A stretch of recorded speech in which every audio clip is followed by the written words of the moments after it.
우리는 보이지 않는 우리의 현실 속에서 하나님의 손이 비록 보이진 않지만 우리들의 실존의 세계 속에서 어떻게 역사하고 계신가라는 것을 우리가 쭉 지켜보고 이렇게 묵상을 하는 중에 있는 것입니다. 그래서 말씀드린 것처럼 에스더와 모르드게의 명예회복과 말 그대로의 그 권력의 재배치 이런 것이 다 이루어지는 것을 우리가 쭉 묵상을 한 바가 있습니다. 자, 그런 속에서 이제 본격적인 하나님의 정의, 하나님의 공의가 이게 두드러지게 보여지게 되는 것입니다. 자, 본문의 말씀을 보면은 이제 모르드게의 회복과 왕으로부터 시상을 받고 그가 존귀케 함을 얻었다라는 것이 이제 다 드러나게 됩니다. 자, 에스더는 또 위상이 더더욱 올라가는 이제 그러한 복을 또 얻게 되죠. 그래서 그들이 자칫하면은 하만으로부터 진멸을 당하고 죽임을 당할 뻔한 그런 그 위기에서부터 이제 오히려 권력을 얻게 되고 그들의 명예가 회복이 되고 그들의 지위가 더 올라가는 이런 하나님께서 이루어 가시는 통쾌한 역전이 이루어지게 되더라라는 것입니다. 그런데 이것이 전부가 아니다라는 거예요. 그래서 이게 그러니까 여기서 놓치면 안 되는 포인트가 뭐냐면 모르드게와 에스더가 그렇게 하나님을 신실하게 섬기고 또 항상 이렇게 무릎 꿇는 하나님 앞에 회개에 무릎 꿇고 경건한 그런 모습들을 보이는 가운데에 이들이 이렇게 출세를 하게 되었다라는 것으로서 우리가 이 말씀들을 이해하면 안 되는 거예요. 모르드게와 에스더를 도구로 사용하셔서 언약 백성을 그 소위 수렁에서부터 죽음의 그 자리에서부터 일으켜 세우시려는 하나님의 노력과 하나님의 열심이 우리들의 삶의 그 역사라는 그 시간 속에서 어떻게 어떤 사람들을 통해서 이루어지고 있는가라는 것을 우리가 이 흐름을 놓치면 안 된다라는 것을 제가 누차 말씀을 드리는 겁니다. 그래서 이 지금 모르드게와 에스더의 모습을 지금 본문을 통해서 쭉 보자면은 가장 중요한 게 뭐냐면 자기들의 입신양명, 자기들의 출세에 그친 것이 아니라 이제 나는 위기에서 벗어났고 나를 해하려던 모든 대적들의 위협으로부터 나는 벗어났지만 아직까지 남아있는 게 있죠. 유대인을 진멸하라라고 했던 왕의 조서가 그대로 남아있는 겁니다. 그렇게 되면은 모르드게와 에스더는 그 위기로부터 목숨을 건질 수 있을지는 모르고 또 명예회복을 얻을 수 있을지 모르겠지만 나머지 유대 민족은 사실상 몰살을 당하는 그런 절체절명의 위기 속에 지금 있는 것입니다. 자, 그래서 이스라엘 민족 전체에게 여전히 남아있는 그 위험을 위해서 이제 다시 자신들의 유익과 자신들의 안전을 담보로 하고 다시금 왕에게 호소하는 이런 모습이 지금 드러나고 있는 게 오늘 우리가 나눈 본문의 아주 핵심적인 그런 내용이다라는 걸 여러분 꼭 기억하시기를 바랍니다. 자, 왕의 조서를 이제 취소시켜야만 하는 그 마지막 임무가 이 모르드게와 에스더에게 남아 있는 것입니다. 자, 이 모르드게와 에스더가 이런 상황 앞에서 그냥 나 몰라라 할 수도 있었을 거예요. 아니 지금 전부 다 위기를 당하고 죽게 된 그런 마당에 아우 그래도 내 목숨은 건졌는데 그래도 우리 일가는 이 위기를 벗어났는데 라는 안도감이 당연히 들 수 있겠죠. 그러면 다른 사람들이야 어떻게 되거나 말거나 아유 그냥 일단 내 한 몸 건진 것만으로도 내 유익을 지킨 것만으로도 하면서 그냥 안주할 수도 있었다 이거예요. 그런데 그 백성들을 위해서 자기의 안위를 담보로 다시 한번 왕 앞에 나아가서 이 백성들의 그 해방을 백성들의 구원을 호소하는 이런 모습들 이것이 바로 우리가 말하는 리더십의 참된 모습이다라는 것을 여러분 꼭 기억하시기를 바랍니다. 그래서 이러한 게 모르드게와 에스더의 어떤 탁월함, 그들의 어떤 뭐 믿음 그것을 우리가 본다기보다는 역사의 이런 고비고비들마다 하나님께서는 당신의 백성들을 세우셔서 계속해서 언약 백성을 향한 구원의 역사를 계속 이루어 가신다라는 이 줄기를 우리가 절대 놓쳐서는 안 된다라는 거예요. 안 그러면은 봐라, 열심히 믿어라, 항상 기도하라. 그러면 하나님께서 자리를 높여주시고 뭐 이렇게 출세시켜 주신다, 성공할 수 있게 해주신다. 이러한 걸로 향하게 되면은 이거는 아무런 의미가 없는 그냥 뭐 뭐 성공 스토리에 불과하다라는 거예요. 그렇지만 거기에 그치는 것이 아니라 하나님께서 계속 궁극적으로 이루어 가시고자 하는 이 언약 백성들의 구원, 그 대목을 우리가 꼭 잊지 않고 이렇게 바라봐야 한다라는 것을 이렇게 중요한 포인트다라는 걸 제가 누차 강조합니다. 자, 이러한 일들이 왕에게 다시금 그 조서를 되돌려 달라, 돌이켜 달라라고 하는 것이 결코 쉬운 일은 아니죠. 국가의 정책으로서 한번 결정된 일 아닙니까? 그렇기 때문에 본문의 말씀에 보면은 이 에스더가 그냥 가서 단순히 뭐 건의 한마디, 어떤 뭐 민원 한 건 넣어서 뭘 해결한 그런 것이 아니죠. 자, 3절의 말씀을 보면 에스더가 다시 왕 앞에서 말씀하며 왕의 발 아래 엎드렸다라고 돼 있어요. 그러니까 자기의 모든 것을 내려놓고 왕에게 그 긍휼과 또 자비와 그 조서를 취소시켜 달라는 것을 원하고 있는, 그거를 제안하고 있는 그런 겁니다. 그거를 어떻게 구했다? 울며 구했다라는 거예요. 울며 구했다라는 거는 자기의 모든 감정과 자기의 모든 그 어떤 마음속에 그런 것을 다 내려놓고 그렇게 진실된 그런 마음으로, 그런 모습으로서 왕에게 구했다라는 것을 의미하고 있는 거죠. 자, 그랬을 때 왕이 에스더를 향하여 금규를 내밀었다라고 되어 있죠. 그러니까 아무나 왕 앞에 나와서 막 울고 불고 뭐 이것 좀 제발 해결해 주십시오라고 한다고 해서 그게 이루어질 수 있는 일이 아니에요. 왕이 저 사람을 내 앞에서 정식으로 들게 하라라고 그 금 막대기를 그 사람을 향해서 딱 뻗어줘야 이렇게 왕 앞에 나와서 어떤 뭐 발언을 할 수가 있는 그런 문화와 풍습이 당시에 있었더랬습니다. 페르시아 궁정에. 그런데 에스더라고 해도 공식적인 어떤 그런 자리에서는 왕 앞에 함부로 나설 수가 없는 그런 위치였다라는 것이죠. 그만큼 왕이 이제 절대적인 그런 모습이었는데, 그런 왕 앞에 자기의 목숨을 담보로 해서 다시 앞에 나아가서 그렇게 엎드려 울며 그렇게 탄원을 한 겁니다. 그랬을 때 하나님께서는 이 아하수에로 왕의 마음을 움직여 주셔서 다시 금규를 내밀어서 이제 정식으로 내가 이 얘기를 듣겠다, 이 얘기를 들을 만한 내 마음의 준비가 돼 있고 들을 귀가 내가 준비가 돼 있다라는 의미로서 이렇게 하는 겁니다. 자, 그렇게 하면서 5절에서 이렇게 보면은 하반부에 조서를 내려서 아각 사람 함무다다의 아들 하만이라고, 아각 사람 함무다다의 아들 하만이라고, 또 그 하만이라는 그 악당의 그 본질을 쭉 이렇게 밝히고 있는 거죠. 그러니까 아말렉 족속이라는 것을 지금 밝히고 있는 겁니다. 유대인들하고는 계속 뭐 원수지간으로서 이렇게 지내왔던 이제 그런 그 민족인데, 제가 아침 묵상 때도 한번 보내드렸나요? 에서의 후손, 에돔 족속, 아말렉 족속이 에서의 후손에서 갈려 나와서 계속해서 이스라엘을 괴롭히는 그런 역할로서 성경 역사에 등장을 한다라고 한번 짚어드린 적이 있지 않습니까? 이제 그 기억을 하시면 됩니다. 자, 그런 사람들이 유다인을 진멸하려고 꾀하고 썼던 그 조서를 철회해 달라라고 어떻게 보면 굉장히 어려운 부탁을 또 이렇게 하게 됩니다. 그러면서 사실 6절이 이제 포인트가 되는데, 내가 어찌 내 민족이 화당함을 볼 수가 있으며 내가 어찌 내 친족의 멸망함을 참아 보리이까라고 호소를 하는 거예요.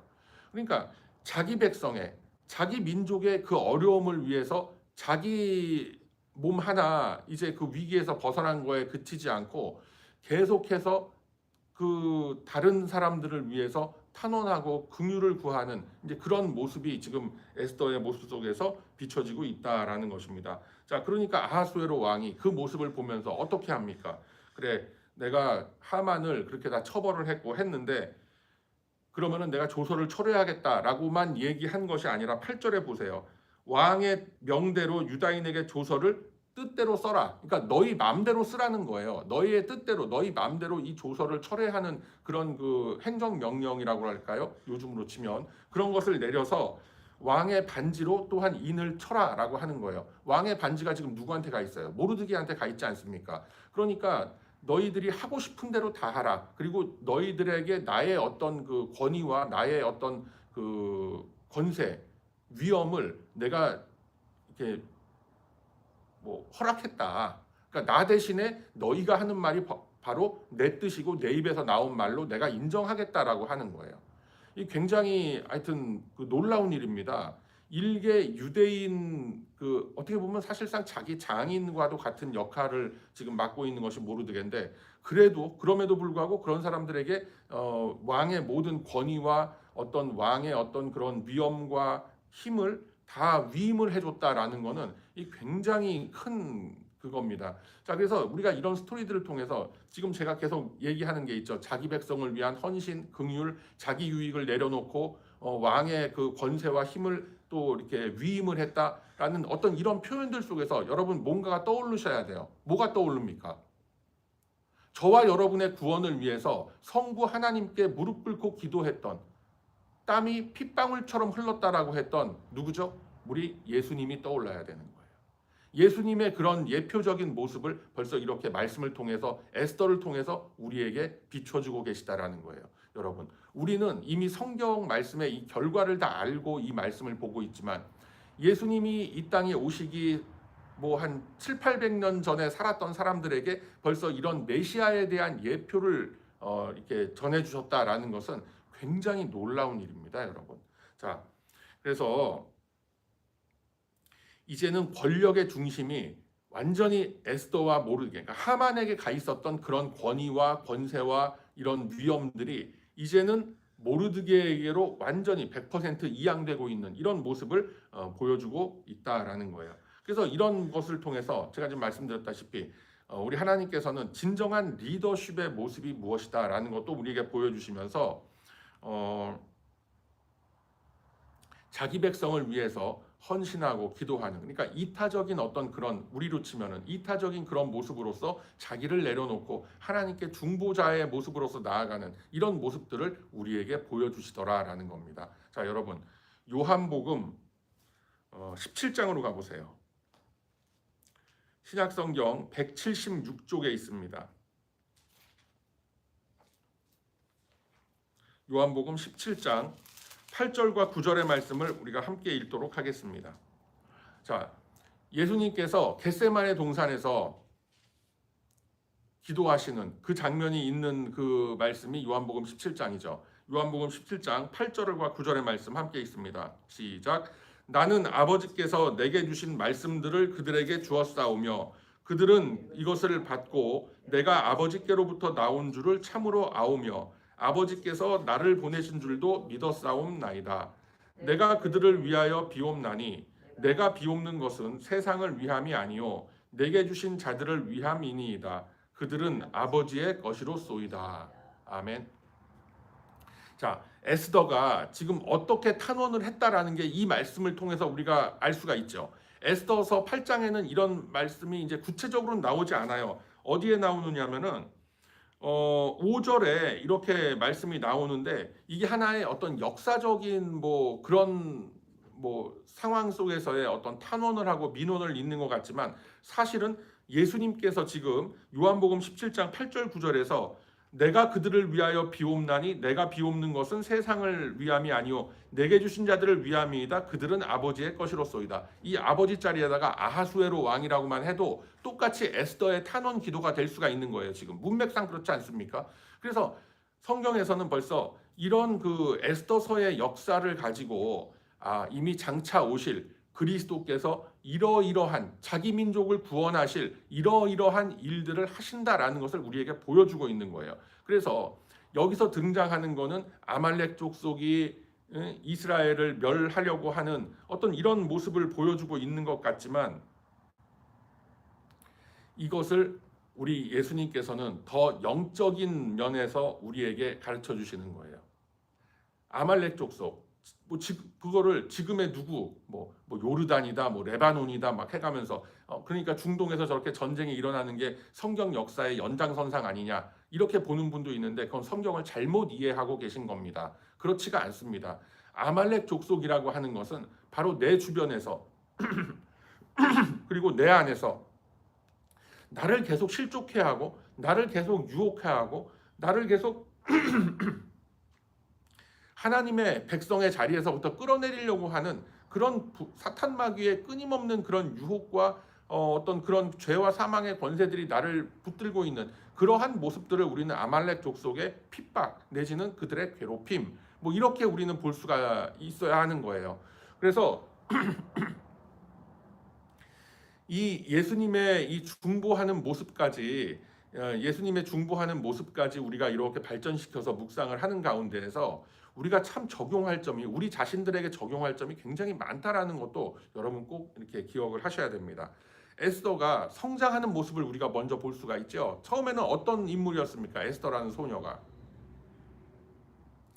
모르드게가 키우던 조실부모한 그런 어린 소녀였습니다. 그런데 그런 어린 소녀가 삼촌 모르드게의 영향으로 인해서 신앙을 갖게 되고 또 그녀가 그 페르시아 왕궁의 왕후로까지 간택이 되는 그런 일을 이제 겪게 되죠. 그리고 그것으로 끝난 게 아니에요. 야, 내가 일개 유대 이름 없는 작은 소녀에서부터 이 거대 제국의 왕후가 되었다. 야, 내 인생이 이제 폈다. 나는 이제 뭐 꽃길만 걸으리. 그렇게 끝난 것이 아니라 자기 민족의 위기 앞에서 내가 죽으면 죽으리다라고 하면서 백성의 구원을 위해서 왕 앞에 서서 탄원을 하고 또 여러 가지 계획을 통해서 자기의 유익을 다 내려놓고 자기 역시도 본인 역시도 고통을 당하고 자칫 잘못하면 큰 화를 당할 수가 있는 상황이었음에도 불구하고 자기 백성을 위해서 그렇게 왕 앞에 나서서 긍휼을 구했다. 이게 바로 우리가 요한복음 17장에서 볼 수 있는 예수님의 모습이 그대로 오버랩되는 그런 에스더의 모습이다라는 거예요. 에스더도 처음에는 모르드게의 제안을 받고 망설였고 두려워했습니다. 그렇지만 그녀는 무릎을 꿇었죠. 그리고 자기의 유익을 계속해서 내려놓고 계속 왕 앞에 나가고 그리고 이스라엘 민족의 구원과 해방을 위해서 계속해서 지금 노력하고 무릎 꿇는 그런 모습들 그리고 울면서 왕 앞에 고했다라는 이런 모습들. 그러니까 점점 이 에스더라는 여인이 작은 소녀에서부터 점점 민족을 구원해내는 마치 뭐 잔다르크라고도 할 수 있는 사실 잔다르크가 어떻게 보면 프랑스의 에스더 같은 역할이었죠. 예, 에스더가 잔다르크가 아니라 그런 모습으로서 점점 이 에스더라는 작은 소녀가 민족을 구원하는 중보자의 위치에까지 올라가는 점점 성장해가고 발전해가는 그런 모습 완전한 하나님의 사람으로서 다시 태어나는 그런 모습을 우리가 지금 계속 지켜보면서 알 수가 있다라는 거 여러분 꼭 기억하시기를 바랍니다. 그래서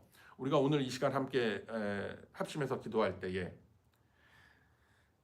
이러한 에스더가 성장하고 성숙하고 점점 변해갔던 것처럼 완전한 하나님의 사람으로 변해갔던 것처럼 그래서 자기의 유익을 내려놓고 공동체의 아픔이 자기의 아픔이 되고 공동체의 기쁨이 자기 기쁨이 되고 이런 것이 예수님의 마음이고 사실상 우리 교회 공동체를 함께 이렇게 이끌고 섬기고 나가는 우리 성도들의 마음이고 태도가 되어야 할 줄로 믿습니다. 그래서 내가 아직 연약하고 부족하지만 나밖에 모르지만 나의 유익과 나의 기쁨과 나의 감정에만 내가 충실한 사람이지만 그래도 이제는 좀 더 공동체를 바라보게 하시고 그 속에서의 기쁨이 무엇인지 그 속에서의 어떤 하나님의 뜻이 무엇인지 내가 이들을 위해서 그리고 내 자신을 위해서 기도해야 할 그런 자리가 그런 대목들이 어떤 것이 있는지 우리 하나님과 깊은 묵상을 하시면서 또 은혜를 구하는 그런 저와 여러분 다 되시기를 바랍니다. 해서 우리가 이 시간 기도할 때 우리도 하나님의 은혜를 주소서.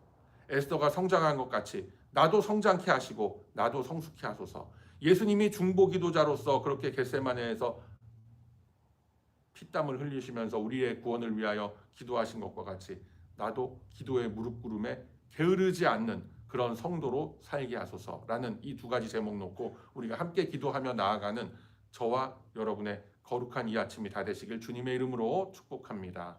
아멘. 그리고